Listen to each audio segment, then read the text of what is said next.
Talk Live is next.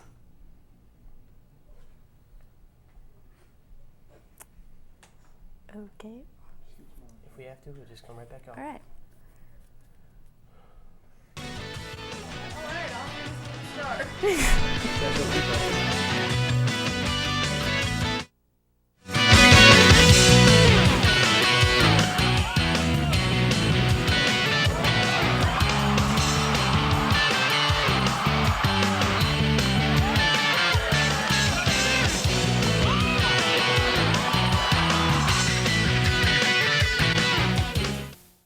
Hello, welcome back. I'm Chance Dickman. I'm Stephanie Olson. And to kick it off, we're going to start not with the championship series that started this weekend. We're going to kick it off with a little division series review. Steph, what did you have? Some insightful points that you took away from the first round. Well, I honestly thought the Brewers they were off to a 2-0 start and both wins at home right away. And the Diamondbacks came back and tied it up, the series up 2-2. So I really thought that they were going to walk through the series 3-0 right away. But the Diamondbacks just caught up with them. But then they came back and won the fifth game, so I'm glad that they were in it. Yeah, of course. I feel the same way. Honestly, the Brewers all year have struggled at home. Towards the end of the season, they came back around and won, I believe, 20 of their last, 25, 26. I mean, they had an incredible record, but Arizona was very tough. They hit the ball a lot. They outscored us at their house rather than us outscoring them at Miller Park. I also want to take it over to the Yankees and Tigers series, where the Yankees outscored Detroit 26-12. That was home and away and still lost. That shows how swell the Tigers pitching actually is, in the season and in the playoffs. But now catching up with them against Texas Rangers. Well, I really thought that the Yankees would just come out strong because they're expected to win the whole World Series, but instead, I think they got too confident and it just ended up going bad for them, which is fine because I like to see the Yankees lose all the time. That is, I'm not going to go that far. I wouldn't mind seeing Derek Jeter win one more World Series. Biggest point of the LDS, I thought, in my mind, even though I despise the St. Louis Cardinals, was Chris Carpenter's outing, Game 5 at Philadelphia. 3-hit shutout against a very, very potent offense. Not as good as their potent starting rotation, but they can score runs. They can hit the ball anywhere pitched. The way that he outdueled Holiday, who also pitched amazing. Yeah. Only gave up one run, and that was in the first inning to a triple, a double, and a single. But he ended up settling down quite well. All right, we're going to talk about the NLCS now. Brewers versus Cardinals, and the series is currently tied 1-1. And what do you have to say about that? Well, I honestly am very nervous. Man, they killed us yesterday, honestly. The Cardinals hit the ball everywhere. Our pitching could not get it done. Markham and Wolf, they need to step it up. They didn't step up in the DS, and now in the CS. I mean, Wolf, I'm not sure if he's actually going to get a start in this Probably series. not. He might have to, but they might just go with Gallardo and Greinke because they're honestly getting the wins. Greinke, he's slowing down a little bit. He gives up those runs that irritate a sports person. He does it early, too. He gives up runs early, which makes me nervous and also. He's a lot like Holiday where he pitches the contact, except for sometimes he just isn't the most efficient pitcher. Gallardo, his pitch counts get way up. But Markham, if he's going to be our third guy, he needs to start pitching better. Yeah, Albert Pujols just hit the ball so well last night. He went 4 for 5 with he had a home run and 3 triples, I believe. No, he had two. He had 2 doubles. Three doubles. Yeah, 3 doubles. I'm sorry. Yep. And he had 5 RBIs of the 12 runs. So they need a pitch around him. And did you see the catch? Hart was going to go in and get Albert Pujols out, and then the next pitch was he just slammed it. Like, you need to know to pitch inside on him. They've been pitching right down the middle. And Hart looks unbelievably slow. When Braun hit that double last night, my goodness, 3 years ago, he gets around the bases. Yeah. I mean, it was a ground rule double and ended up being, but it's like he's put on a lot of weight or something like that. but he is slow, and our team is normally generally fast, and we have a very fast team. Yeah, but Gomez. Corey Hart is it's like he's sloughing. I'm not sure what's up with him. Yeah. Well, I'm glad Gomez is back for this series because he's been out, and we need his speed on the bases because he's like, is he faster than Morgan, you think? Oh yeah, he's very fast. Yep. So I'm glad to have him back. And tomorrow night, Gallardo and Carpenter will be pitching. What do you think? Big matchup. How do you feel like that's what's going to happen with that? Honestly, I'm going to go to the Cardinals side. I know it's very biased towards the Brewers, but honestly, with their pitching, they can get it done. Their bullpen has been very strong here in the postseason so far. I think one thing to take away from that is these are two big aces, guys that are going to carry their teams. Absolutely. It's going to be a hard-fought game. I'm not sure if it's going to be too offensively. I know we're going to say it's going to be a pitching duel, but you never know in these situations. Yeah. But the Cardinals' big three with Berkman, Holiday, and Pujols, I hope the Brewers can get them out at home. If not, it's going to be tragic. It's going to be a close one, I think. Exactly. Well, we're going to head on over to the AL side of things, where Texas is hitting the crud out of the ball. Nelson Cruz is impressive. What are your thoughts? Well, he had a walk-off grand slam last night, which the pitch right before his grand slam, he bombed it, but it went foul. And the pitcher ended up throwing the same pitch to him, and he just bombed it. He's hitting, his slugging percentage right now is .682, which is crazy, but not as good as Bronze. But he's still doing all right. And Josh Hamilton's not doing too bad either. No, and the thing is, he's not doing too bad. He could be better. Oh, yeah. And when Josh Hamilton is hot, the Texas Rangers are going to win ball games. And along with the Nelson Cruz comment of the same pitch and everything, that ninth inning when the bases were loaded, he got hit when there was two men on, he loaded up the bases by getting nailed in the wrist by probably a 95-mile-an-hour pitch. Hopefully that does not affect his hitting at all. No, and it turned out it must not have. Seeing as that he grannied one to end the game. Let's see here. There actually, one interesting point to take away from this series is that their game 2 got rained out. Yeah. Now they're going to have to be playing in consecutive days. So they travel, and now they're going to be playing again tonight. So we'll see how that happens. See what goes up with that.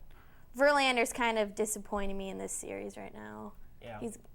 He's not doing as well as I thought he would, which, I mean, you can't expect him to be the whole team right now, and I feel like that's what the Tigers are doing. They're expecting him. Which is why I feel like Texas will end up coming away with that. Verlander, in the postseason, I mean, he has the wins. Like, he got him against the Yankees, but people are hitting him, and that's not good for them if they want to keep going farther and farther, into the World Series. But I guess we'll see how everything turns out. I mean, Texas is also pitching really hot. Yeah. So, Steph, what do you got? World Series. Give it to me right now. Well, I'm kind of nervous about this, but I'm going to say Rangers versus Brewers just because I got to go with the crew. And I'm saying Brewers in 5. Brewers in 5. Wow. I'm a little risky right now. So. Oh, it's okay. Maybe if we start Gallardo every game, maybe we can get it done. No, I have the same. I'm a big fan of the Brewers. I think we'll be able to get it done. The Cards and the Brewers all season long, they're knotted up at 9 games apiece. Now 10 games apiece. Gotcha. They both can win on the road. They both, of course, win at home. That one's going to be a dogfight, but I think the Brewers will come away. And Texas, I mean, if they can get Josh Hamilton, Michael Young, Ian Kinsler, Elvis Andrus, and Nelson Cruz consistently hot, there's not much you can do to stop them. No offense, Verlander. No offense, Verlander. But on that note, we're going to wrap up this section of Sports Talk Live. We're going to kick it over to those adorable pets at the Cooley Region Humane Society.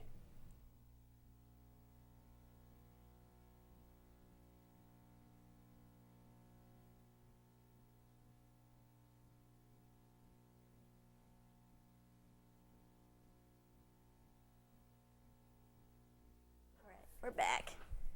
Yes, we are. We are back. Man, those pets look adorable. 781-4014, if you didn't catch it on the screen there.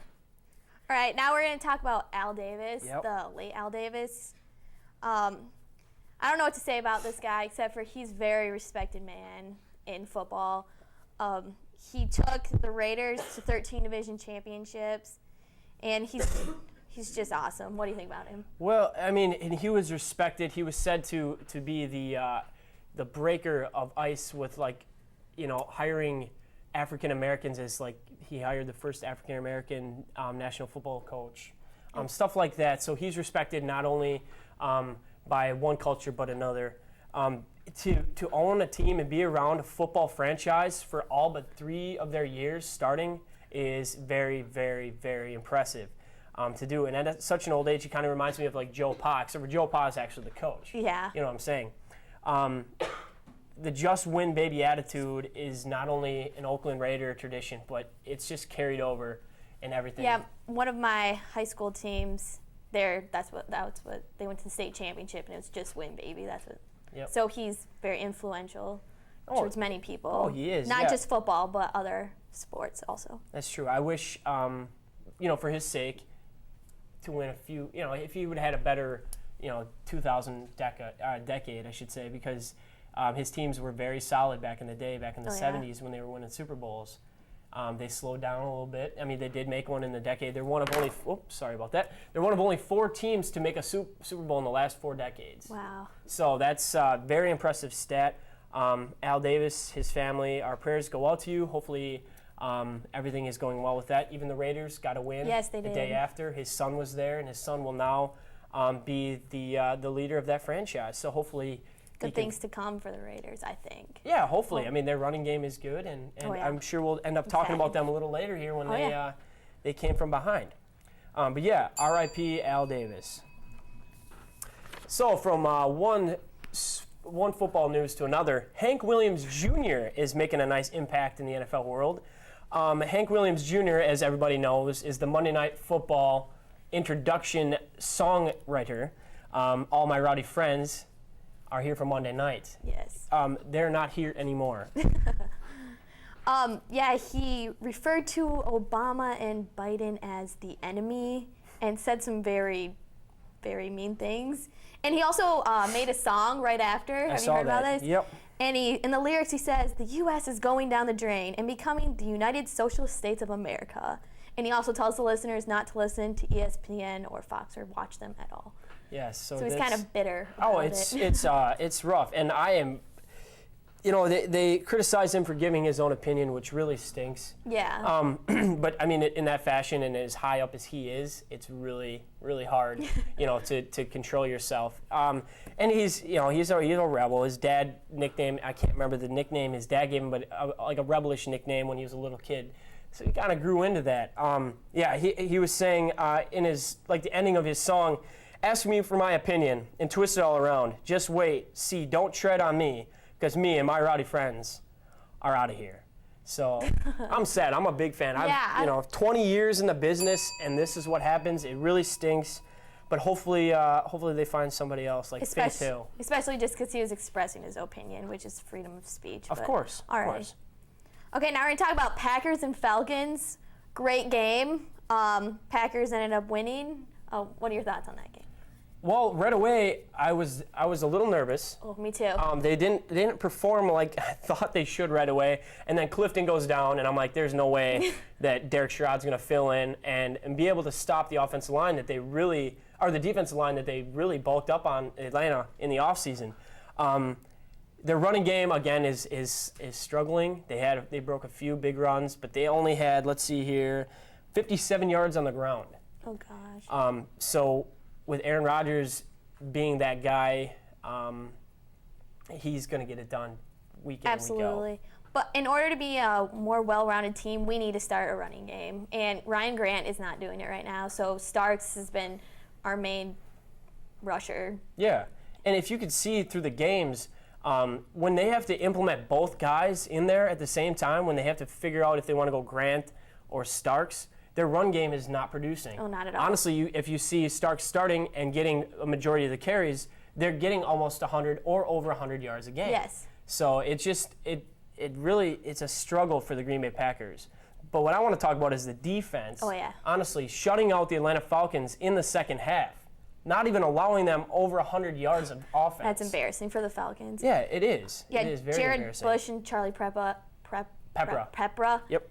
Both had interceptions, and I just go crazy when they get interceptions. It's amazing. They make me nervous because the Falcons drive, and then we just come up with this big interception.